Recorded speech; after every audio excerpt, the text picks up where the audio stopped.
guys, welcome back to my channel. If you guys are new here, I'm Courtney. I'll be doing all types of videos about buying your first home, saving money, and just all things adults. So if you guys are interested, I hope you will like, comment, subscribe, and come back and hang out with me for more videos. But today I want to talk about what to do once you decide that you want to buy your first home. So you're sick of living at home, you're sick of roommates, you're sick of renting, and you are ready to make those steps toward buying your first home. But now what? What do you do first? So I hope these tips and tricks will work for you. I'm no professional, but it worked for me. Hopefully it'll work for you. So let's get started. Step number one should be obvious, but it's to save. Save, save, save, save, save, save, save as much money as you possibly can, because you're gonna need it. You don't need it for closing costs, you're gonna need it for down payment. If you don't need it for down payment, you're gonna need it for appraisal, or you're gonna need it for inspection, or you're gonna need it for furniture, or you're gonna need it when something breaks your first year living in the house. Something, just save. So that means you gotta start being careful. Any extra money that you have laying around, you gotta save it. Oh, I got an extra $100. Oh, I got paid 3 times this month. I'ma spend it, I'ma spoil myself, I'm gonna do this. You gotta save it. When you know that you're ready to take that step, all those little extra like shoes and bags and clothes and things like that, it's not worth it. Take that money, whether it's $50, $20, $10, start putting it in savings. Little birthday money that you get, put it in savings. Trust me when I tell you, you're gonna need it. So number 2, credit. This should be obvious. Gotta have decent credit. I don't know if this is a Florida thing or if it was the lender that I was working with, but your credit score had to be at least 665 for lenders to even want to talk to you. Make sure that you work on your credit. Make sure that you are in good standing with your accounts. Medical bills, they're not as important. Credit cards, loans that you've taken out within the last year or two, make sure things like that are paid off.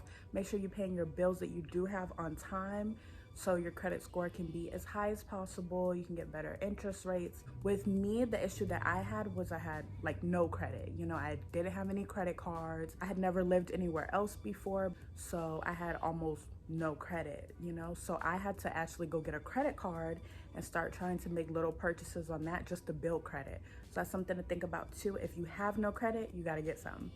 Number 3, job security. You're gonna have to be on a job at least 2 years when you go to apply for a home.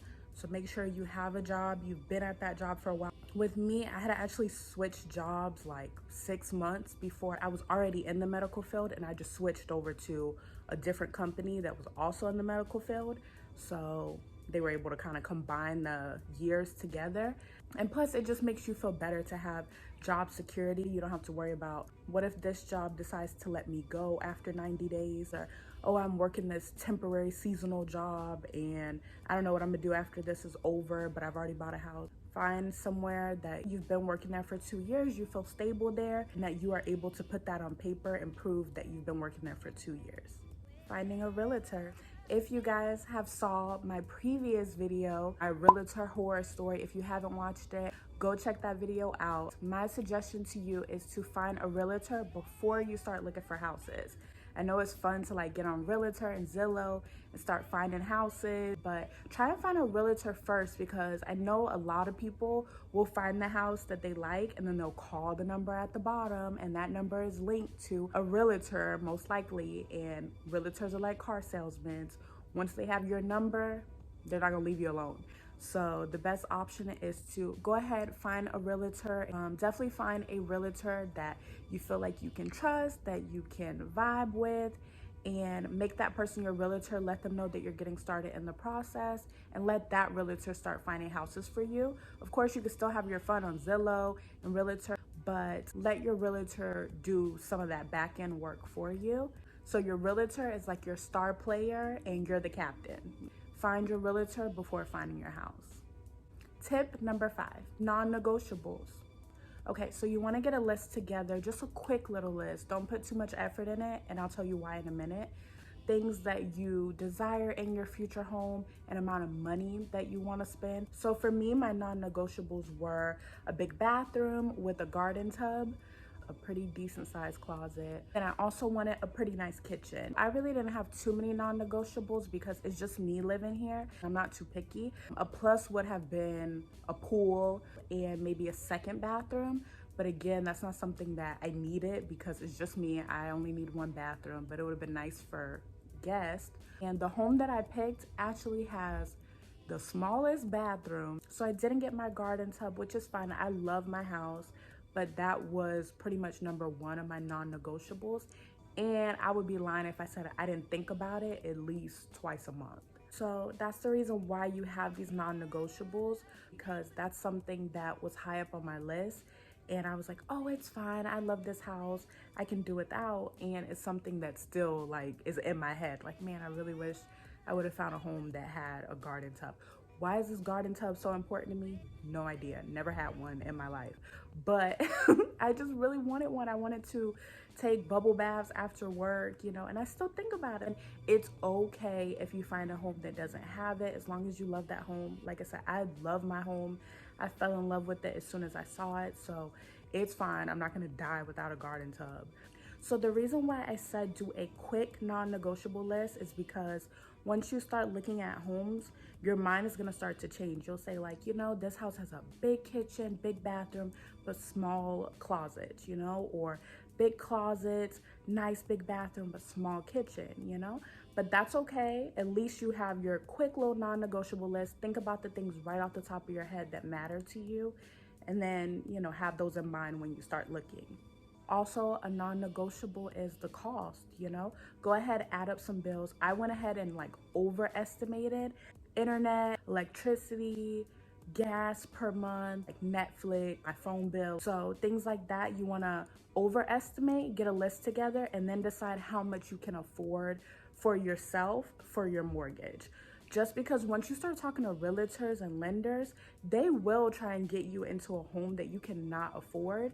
So you have to go ahead and have that in your head so that when you start speaking with these different lenders and realtors, you can tell them, hey, this is out of my price range. Next home, nope, next. So, thunder. It's so sunny and bright outside, but it's thundering. It's about a storm, about 15 minutes. So anyways, the price of how much you're willing to spend per month on your mortgage is a non-negotiable.